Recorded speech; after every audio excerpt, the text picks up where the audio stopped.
research question? Well, it should have the target population in it, in South Africa, in the mining environment in South Africa, or if you don't say, then I'm thinking this is very general. We're going to say a case study of, so that I know it holds for that specific section that you are dealing with. So the research question or statement should indicate what the target population is that you have in mind. Also, you've got to use the words of the constructs and the variables in that statement, so that when I read that, I know this is where your focus is going to be. So you've got to have the constructs and the variables in there.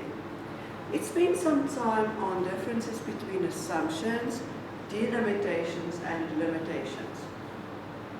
Let's say we have a question coming up. We're going to start here and then work our way towards the right of this. So we have a possible statement coming in that we want to investigate. Is this something we want to investigate? Or a question. So the question comes in, then you think about this and you say, okay, will I answer it in this research or can I not answer it in this research? It's just beyond me.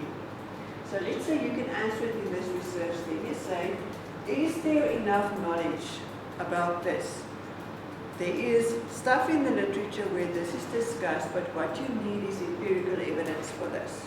That's clearly something that needs investigation, isn't it?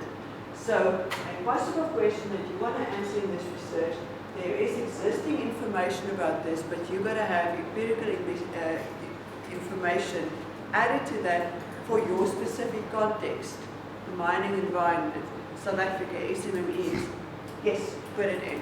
This is worth investigating in your case. Let's look at the second scenario.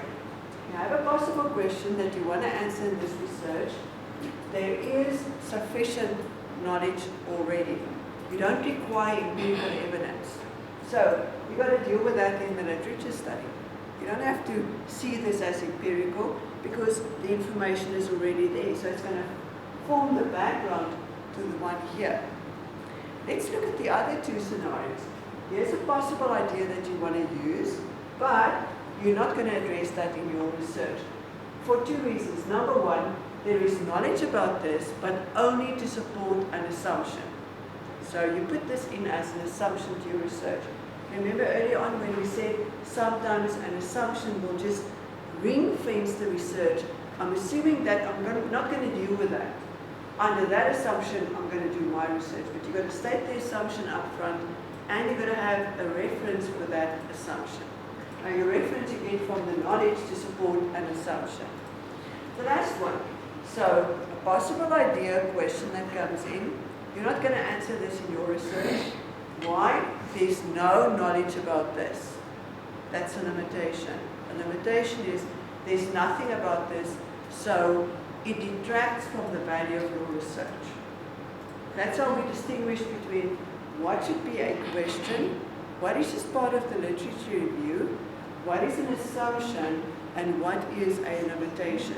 A limitation, something that holds you back from a better quality of research.